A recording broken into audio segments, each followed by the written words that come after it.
Plymouth 911. What's the address of the emergency? We have a neighbor that we cannot awake. It's Monday, March 19th, 2018, at Preston Place Apartments in Plano, Texas, about a half hour north of downtown Dallas. And are you inside with your neighbor? Yeah, okay. And I'm going to be asking you some questions, okay? Yeah. Okay. So we could have the paramedics on the way while I ask you these questions. All right. And are you with the patient now? Yeah. Okay. I am with the patient now. Okay. And how old are they? She must be almost 90. Preston Place isn't an assisted living facility or a nursing home, but what the senior industry calls independent living. Its 15 buildings have open-air hallways, and although there is a big gate at the front of the complex, visitors are free to come and go. 6 days a week, Jackie Midkiff walked down the hall to the apartment of her friend, Mary Bartell, and the pair would walk to the community's central building for a workout class. But this morning, Jackie found the door slightly ajar. When she knocked, Mary didn't answer. She peeked inside and found her friend lying on the bed, unconscious. That's when she called 911. Is she awake? No, she is not awake. She is breathing. Okay. Is her breathing completely normal? No, I don't think so. The dispatcher had Jackie count Mary's breaths. Then she told Jackie how to keep Mary's airway open until paramedics arrived. Jackie put her ear next to Mary's mouth and could feel her breathing. Okay, then the next one. Now. The next one. Now. Okay, good. Her head's still close to that. Yes, my head is still to back. And keep her like that. The paramedics are starting to pull into the parking lot. You'll see them before too long, but keep her just like that until they get there, okay? Okay. Come in. Are they there? Yes. Okay, I'll let you go. You did a great job. Thank you so much. Paramedics rushed to Mary's side, placing 4 sticky tabs to her body to monitor her heart with an EKG test. They saw she had a pacemaker that was forcing her heart to beat to keep her alive. One paramedic took his knuckle and pressed it hard into her chest bone, just enough for it to hurt, just enough for her to wake up. It worked, and Mary slowly opened her eyes. As she started to wake up, she started to speak. First, she said that a man had attacked her at the gym. The paramedics thought it was a bad nightmare. She obviously was on her bed, not at the gym, which was in a completely different building. But unlike a dream, Mary's story didn't drift away as she gained consciousness. It became more real, with more details. She said that a man had come to her door, a black man with green gloves. I knew instantly when I saw those 2 green rubber gloves. Number 1, I should not have opened the door. Number 2, my life was in grave danger. This is from Mary's sworn testimony about the attack. I tried to push the door shut. He said, "Don't fight me, lie on the bed." So I did as he said because I knew I could not overpower him physically. He just smashed a pillow down hard over my face and my chest. Mary tried to reach for her medical alert button, but couldn't get to it. There was no way I could even move my hand toward the medical alert button. He was just using all his weight to keep me from breathing at all.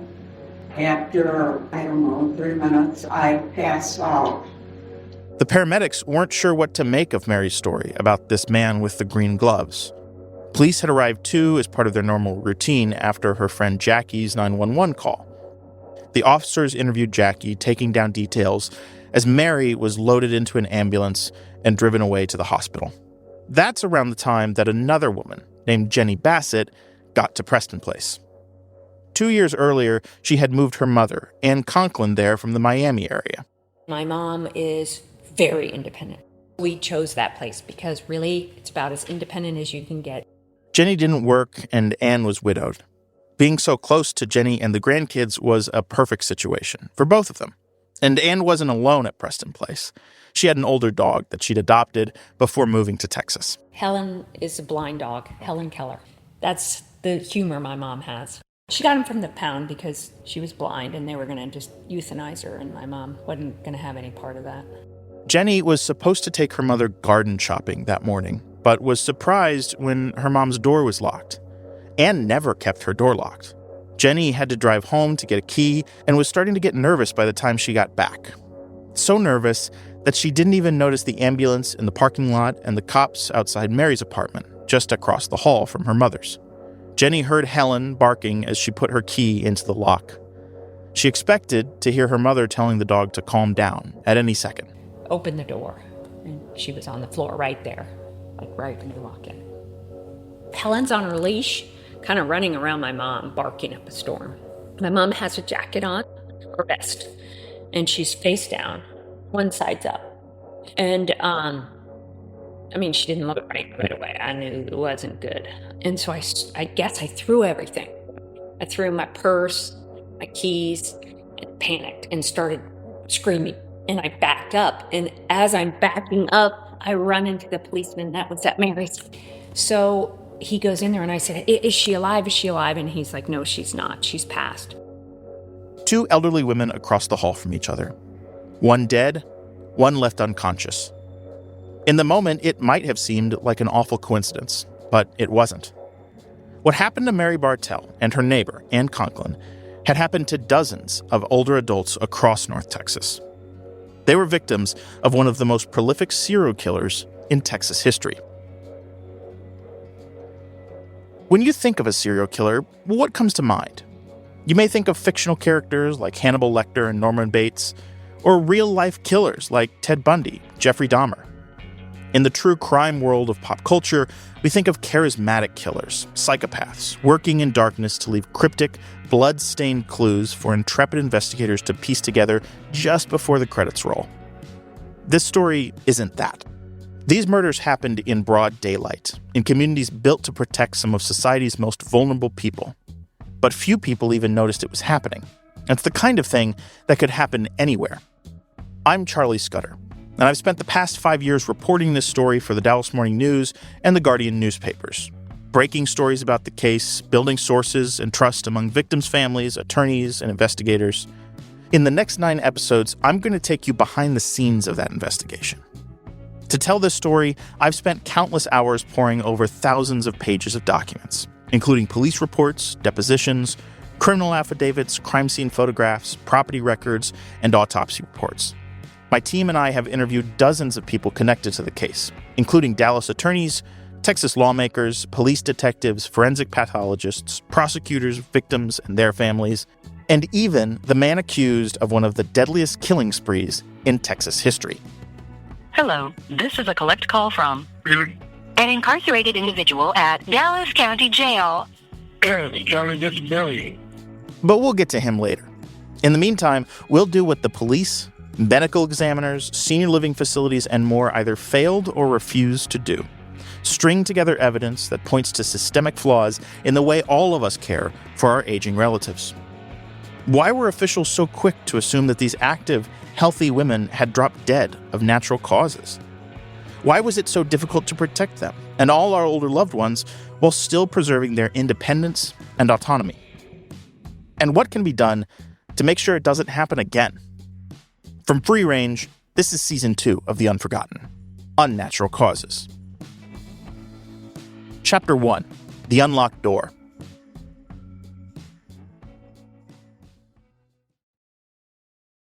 There's something really familiar about Mary Bartell's story to me. She was born and raised in rural northwestern Illinois. I grew up in a suburb of the Dallas-Fort Worth area, but my grandparents hail from southern Wisconsin and northern Indiana, not far from Mary's hometown. The moment I first heard a recording of Mary's sworn testimony, I recognized the Midwestern accent.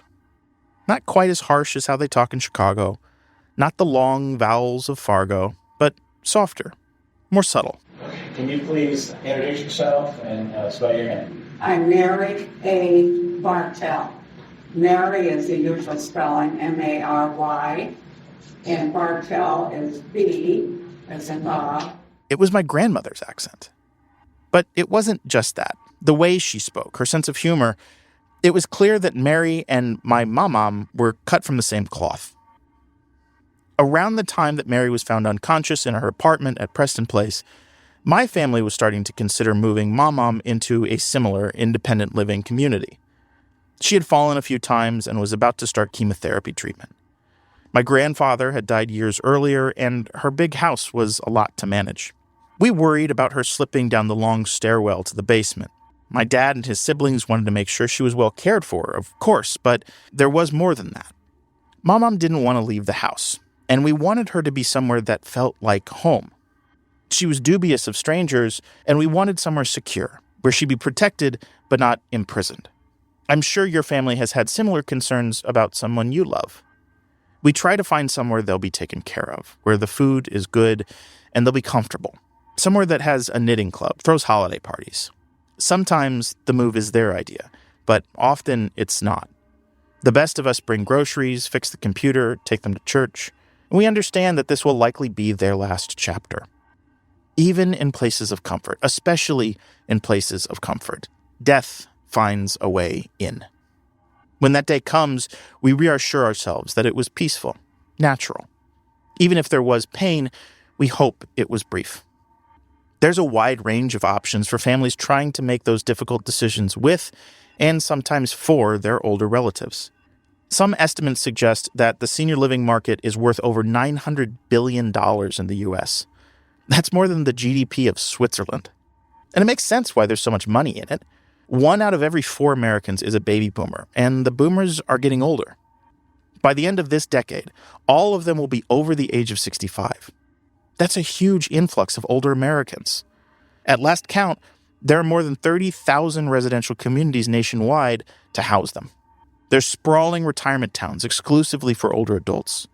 There's the very wide range of nursing homes, from the disturbingly dingy to the luxurious spa-like residences of the ultra-wealthy. Then, there's places like Highland Springs. Hi, you're visiting Linda Prickett? Yeah. I'm that guy, yeah. I'm at a small guard shack outside Highland Springs Senior Living Community in far north Dallas. It's an independent living community, a lot like Preston Place.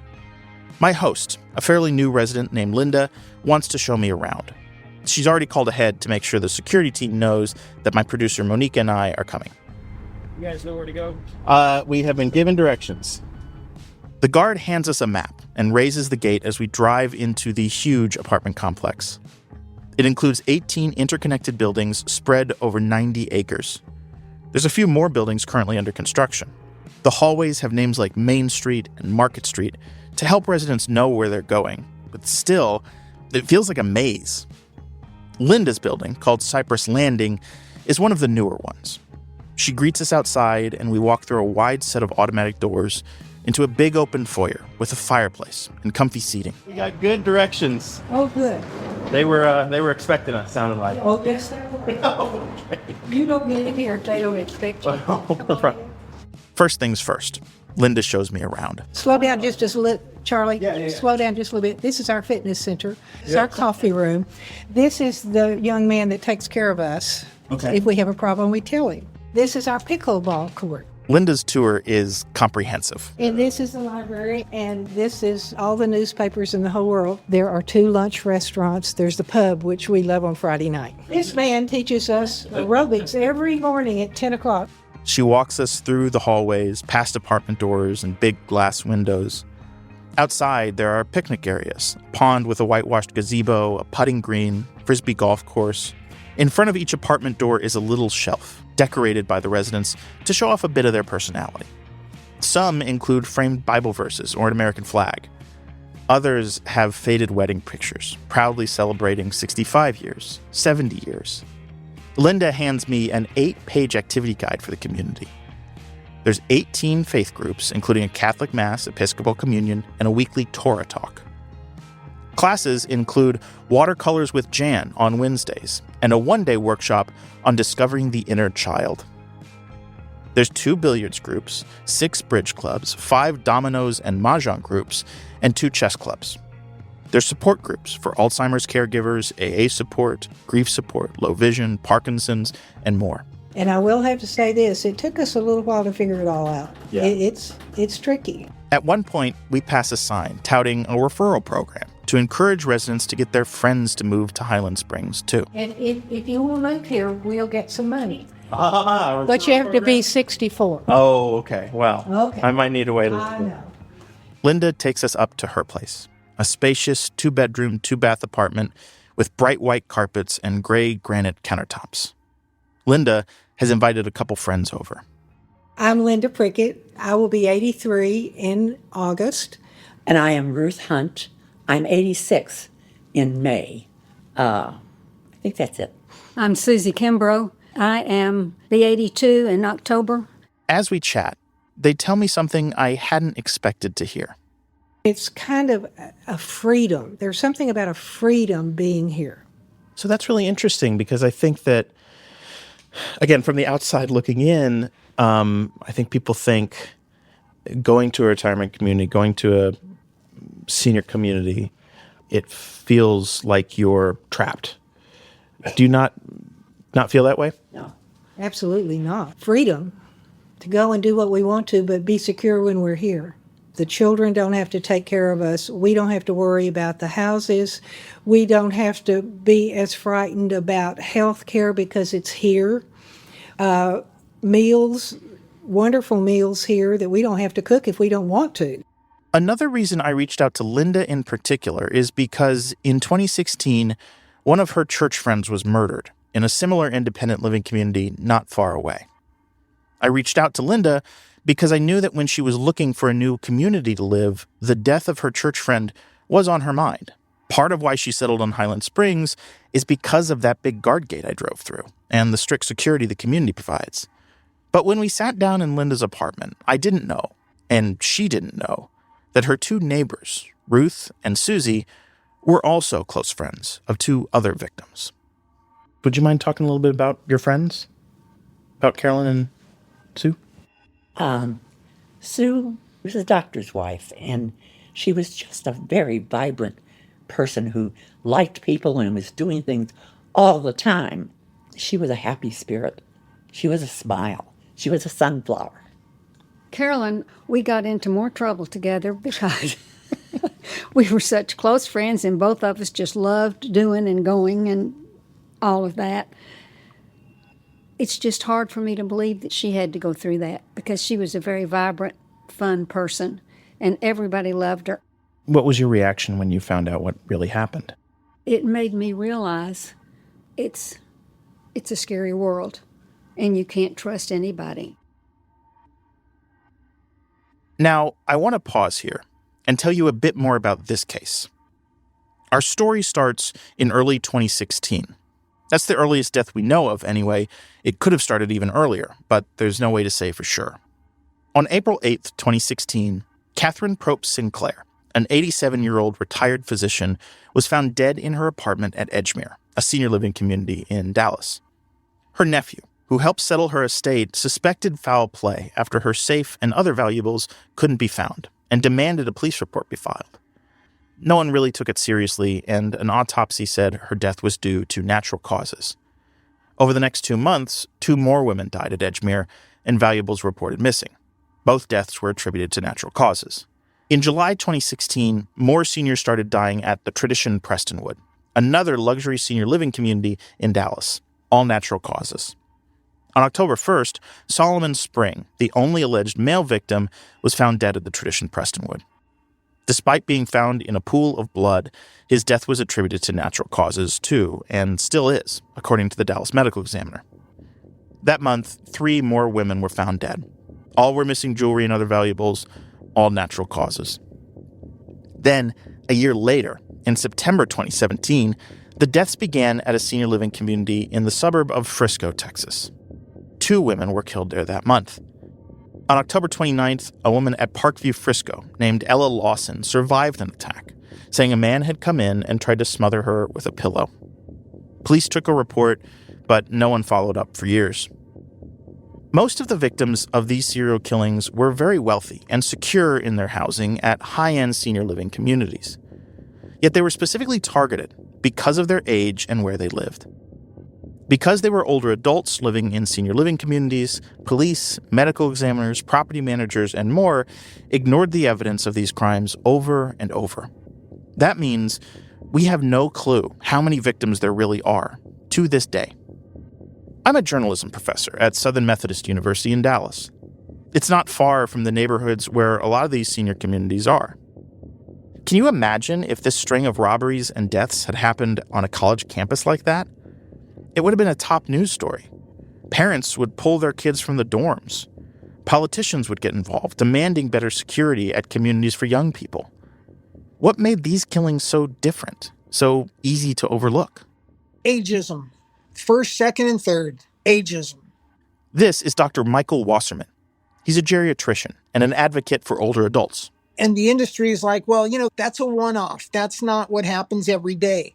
Well, true, but it's a symptom of a bigger problem. And the reason this happened, the reason this guy got away with it, is ageism. We need stories like the one you're telling, which in its own way shows that one person could get away with murder because no one cares about this population. Society just in general doesn't care. There's a lot of people who care. The families care. Those of us in the field of geriatrics, which is a dwindling field, we care. But from a policy perspective, from a political perspective, from a society perspective, we have to look in the mirror and say, how do we view our elders?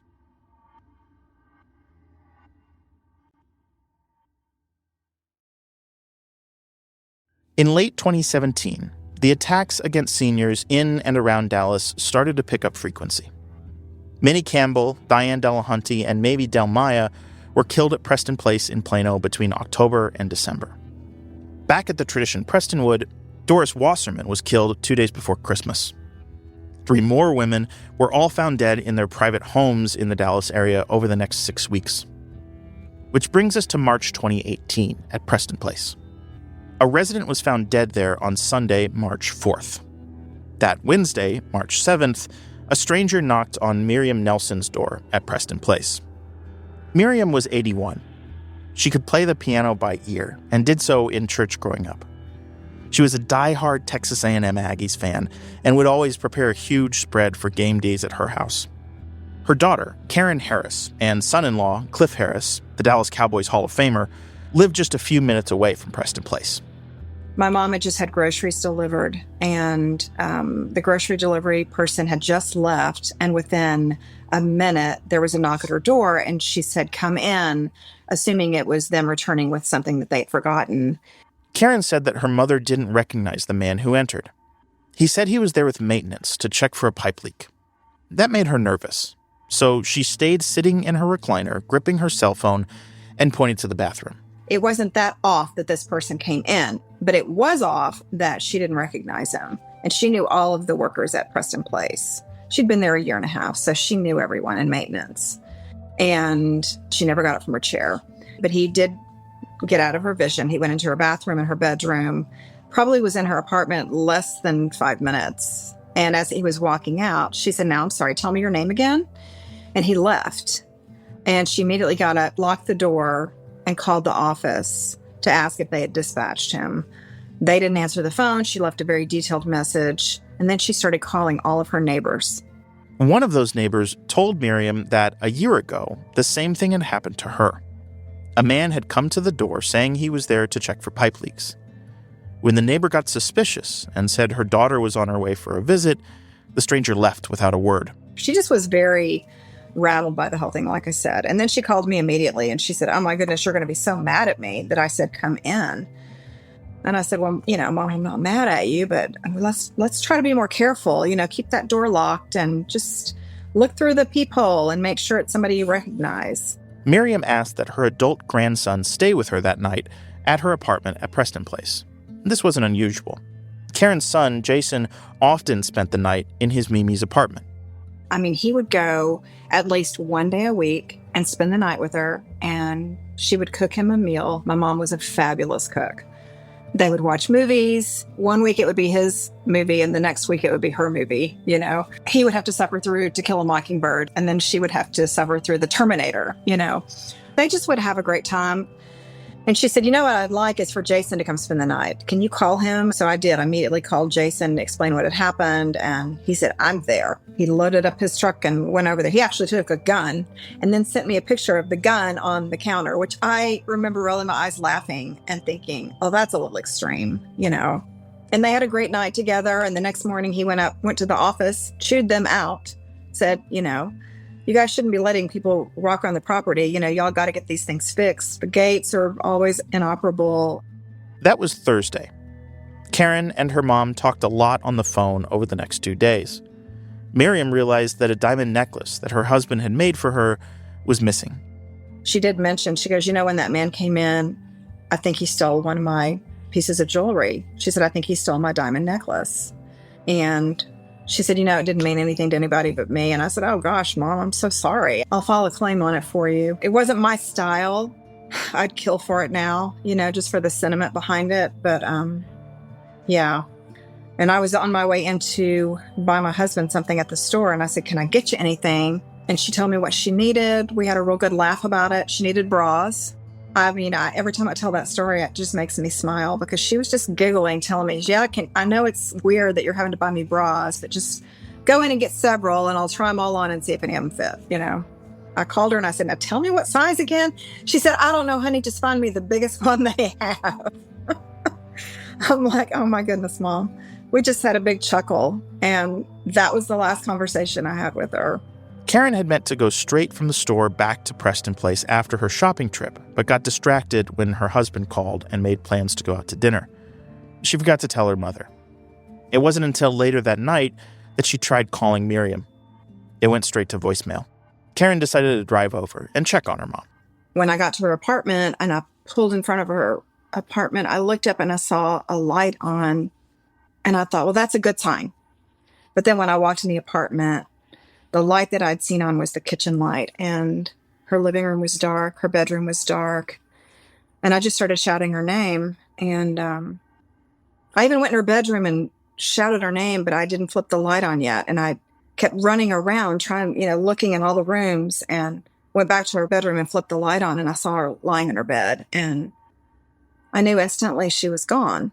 You do get kind of blurry, and I don't know if that's God helping us, like trying to fuzzy your memory a little bit. It was just horrible. I was hysterical. And I remember when the paramedics arrived first. Karen called 911. Police and paramedics arrived. And that's when Karen remembered the intruder 2 days earlier and asked if her mother was wearing any jewelry. She wasn't. By this point, some Plano detectives had begun developing suspicions about what was happening at Preston Place. One of those detectives was at Miriam's apartment that night. He said, I need your permission to investigate this as a murder because there have been other incidents around this facility with deaths and missing jewelry. And I said, here at Preston Place? And when he said yes, I just almost fell to my knees. I felt like I had an elephant sitting on my chest. I was in shock. You know, if I thought that my mom had died of natural causes, a heart attack, or a stroke, or any natural cause, I would have still been sad to lose my mom, my best friend, this wonderful grandmother to my children. But I could have been joyous knowing that she was in heaven with my dad. It's such a different level of grief when you know that someone has mistreated your loved one. In the days after, rumors started flying around Preston Place. Someone put up flyers reminding residents to lock their doors, but Ann Conklin ignored the rumors as overdramatic gossip. She's a very pragmatic when the situations like that arose. That's Jenny Bassett, Ann's daughter, who you heard from earlier. She felt that there was a lot of gossip. I always called like my mom's place like being a freshman in college, which consequently I wish they treated it like college and went into lockdown when some of this crap was happening. She was one of those people that would say, you can't live your life in fear. We would even giggle. We would just say, I know, but Mom, you look at where you live. I mean, we would just say those jokes like, look at where you live. And she's like, yeah, they either go to the assisted living or they're in a coffin. I mean, we would just make jokes. My mom was very funny. On the morning of March 19th, Jackie Midkiff found Mary Bartell unconscious. Then Jenny found her mother's body across the hall. While police consoled Jenny and began sealing off Ann's apartment, Mary began to describe her attacker to detectives at the hospital. Police used a suspicious vehicle report from Preston Place to identify a suspect. Billy Kip Career Shamirmir, a 45-year-old Kenyan immigrant who had worked on and off as an at-home senior caregiver. He also had a habit of buying and selling jewelry online and at cash for gold shops, mostly selling. He was arrested the next day, gripping jewelry and cash from one last victim, leading police to one last body. Only then did police start reinvestigating hundreds of cases as possible homicides, piecing together cell phone data, sales records, and old reports of thefts and unattended deaths. They exhumed 2 women conducting new autopsies, and the medical examiner pored over the evidence, slowly changing the causes of death. Police said Shamirmir used his experience as a senior caregiver and his friendliness with older adults to find his victims. He was often well-dressed in slacks and a button-up shirt. He wore gloves. He looked professional. But once inside, he'd force the women to the floor or to the bed and use a pillow to smother them to death. And in that method, Shamirmir avoided detection. Strangulation can leave bright red marks or purplish-black bruising and other signs, but smothering deaths do not. Even trained forensic investigators with experience in smothering deaths, like the ones in Dallas County, wouldn't be able to tell unless they were already looking for a smothering case. Nearly all of the deaths were attributed to heart attacks, aneurysms, strokes, and other natural causes, and raised no alarm bells for those investigators to look more closely. Once the women were dead, Shamirmir raided the apartment. Using a magnet, he'd check for real gold and silver rather than fakes.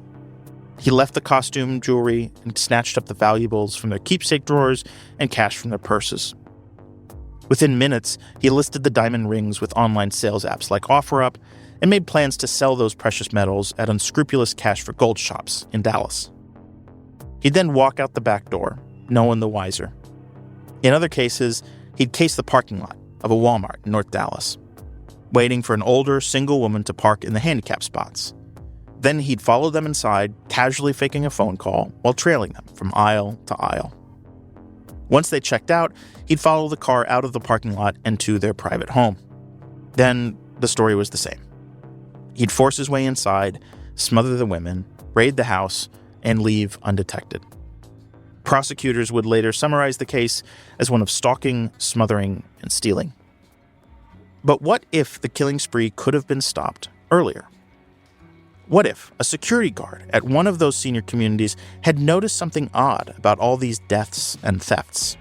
What if, after detaining a man for trespassing, that guard spent hours searching through grainy security camera footage and found the same man on the property at the time of every one of the suspicious deaths, nearly 2 years before Mary Bartell was attacked in Plano?